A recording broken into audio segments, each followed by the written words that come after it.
Even Pawan Kalyan కూడా తన స్థాయి కాదు, అంత గొప్ప చెప్తున్నాను. ఒకప్పుడు ఎన్టీఆర్ ఉండే, ఇప్పుడు ఎన్టీఆర్ తర్వాత మరో ఎన్టీఆర్ ఎవరంటే మన చిరంజీవి చెప్పొచ్చు. ఒకప్పుడు తమ్ముడు అయిపోయింది, ఇప్పుడు అన్నం పట్టుకోలేదు అంతే. ఆ తమ్ముడే బీకలేక అన్నం పట్టుకున్నట్టు అనిపిస్తుంది. కొంతమంది తాగొచ్చి మాట్లాడుతున్నారని ఆయన వక్రీకరించినట్టుగా రాస్తున్నారు. దానికి మీరు అంగీకరిస్తారా లేకపోతే ఏం చెప్తారు? నేను అంగీకరించాడు, నేనే ఎవరు కూడా అంగీకరించాడు. నిజంగా ఒకప్పుడు తమ్ముడు అయిపోయింది, ఇప్పుడు అన్నం పట్టుకోలేదు అంతే. ఆ తమ్ముడే బీకలేక అన్నం పట్టుకున్నట్టు అనిపిస్తుంది. సో చూడండి అన్న, మెగాస్టార్ అనే వ్యక్తి ఏంటంటే ఒక ముళ్ళ కంప లాంటి వెన్నెత్తర నిజంగా సాఫ్ రోడ్ వేసి ఇప్పుడు చాలా బంగారం లాంటి రోడ్ వేసిండు.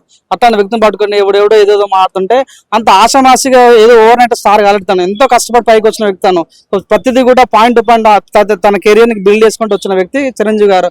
ఇప్పుడు ఎవరు చిన్న చిన్న షార్ట్ ఫిల్మ్ తీసుకుంటాడు కూడా చిరంజీవి గురించి మాట్లాడే రేంజ్ వచ్చింది. సో ఏదో నడుస్తుంది అంతేగానే చిరంజీవి మాట్లాడే స్థాయి కానీ ఆ విలువలు కానీ నేర్చుకుని తన గురించి మాట్లాడాలి తప్ప కానీ ఎవరు పడితే వాడు మా యూట్యూబ్ ఉంది కదా అని, ఇన్స్టాగ్రామ్ ఉంది కదా అని కామెంట్ పెడతాం, కాంట్రవర్సీ చేస్తాం అంటే కుదరదు.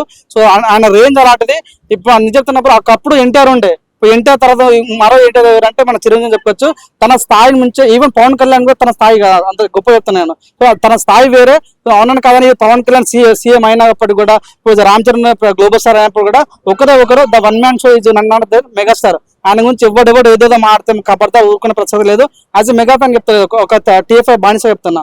దయచేసి అట్లాంటి వ్యక్తికి ఎటువంటి కాంటాక్ట్ చేయదు. మీరు చూడండి నా చిరంజీవి బ్లడ్ బ్యాంక్ చూడండి. ఇప్పటికి ఏ హీరో అన్న స్టార్ట్ చేసిన అంత గొప్ప వ్యక్తి, అంత మంచి మనిషి. ఆయన గురించి ఏదో నడుచుకుంటూ మాట్లాడాలంటే అంటే కుదరదు. దయచేసి తన గురించి మాట్లాడేటప్పుడు ఆచి తూచి రాయాలని కోరుకుంటున్నాను. ఈవెన్ పవన్ కళ్యాణ్ కూడా తన స్థాయి కాదు, అంత గొప్ప చెప్తున్నాను. ఒకప్పుడు ఎన్టీఆర్ ఉండే, ఇప్పుడు ఎన్టీఆర్ తర్వాత మరో ఎన్టీఆర్ ఎవరంటే మన చిరంజీవి చెప్పొచ్చు. ఒకప్పుడు తమ్ముడు అయిపోయింది, ఇప్పుడు అన్నం పట్టుకోలేదు అంతే. ఆ తమ్ముడే బీకలేక అన్నం పట్టుకున్నట్టు అనిపిస్తుంది. కొంతమంది తాగొచ్చి మాట్లాడుతున్నారని ఆయన వక్రీకరించినట్టుగా రాస్తున్నారు.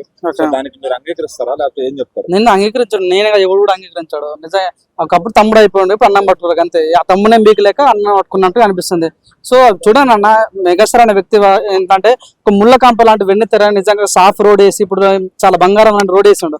అట్లాంటి వ్యక్తిని పట్టుకుని ఎవడెవడో ఏదేదో మాడుతుంటే అంత ఆశామాసిగా ఏదో ఓవర్ నైట్ స్టార్ కాలుతాను. ఎంతో కష్టపడి పైకి వచ్చిన వ్యక్తి తను. ప్రతిదీ కూడా పాయింట్ టు పాయింట్ తన కెరియర్ ని బిల్డ్ చేసుకుంటూ వచ్చిన వ్యక్తి చిరంజీవి గారు. ఇప్పుడు ఎవరు చిన్న చిన్న షార్ట్ ఫిల్మ్ తీసుకుంటాడు కూడా చిరంజీవి గురించి మాట్లాడే రేంజ్ వచ్చింది. సో ఏదో నడుస్తుంది అంతేగానే చిరంజీవి మాట్లాడే స్థాయి కానీ ఆ విలువలు కానీ నేర్చుకుని తన గురించి మాట్లాడాలి తప్ప కానీ ఎవరు పడితే వాడు మా యూట్యూబ్ ఉంది కదా అని, ఇన్స్టాగ్రామ్ ఉంది కదా అని కామెంట్ పెడతాం, కాంట్రవర్సీ చేస్తాం అంటే కుదరదు. సో ఆయన రేంజ్ అలాంటిది. ఇప్పుడు అన్ని చెప్తున్నప్పుడు ఒకప్పుడు ఎన్టీఆర్ ఉండే, ఇప్పుడు ఎన్టీఆర్ తర్వాత మరో ఎన్టీఆర్ ఎవరంటే మన చిరంజీవి చెప్పొచ్చు. తన స్థాయి నుంచే ఈవెన్ పవన్ కళ్యాణ్ కూడా తన స్థాయి కాదు, అంత గొప్ప చెప్తున్నాను. సో తన స్థాయి వేరే. అవునని కాదని పవన్ కళ్యాణ్ సీఎం అయినప్పటికీ కూడా, ఇప్పుడు రామ్ చరణ్ గ్లోబల్ స్టార్ అయినప్పుడు కూడా ఒకరు the one man show is నన్ను మెగాస్టార్. ఆయన గురించి ఎవడెవడు ఏదేదో మాడతాం కాపాడుతా ఊరుకునే ప్రసక్తి లేదు. యాజ్ ఎ మెగా ఫ్యాన్ చెప్తాను, ఒక TFI బానిస చెప్తున్నా.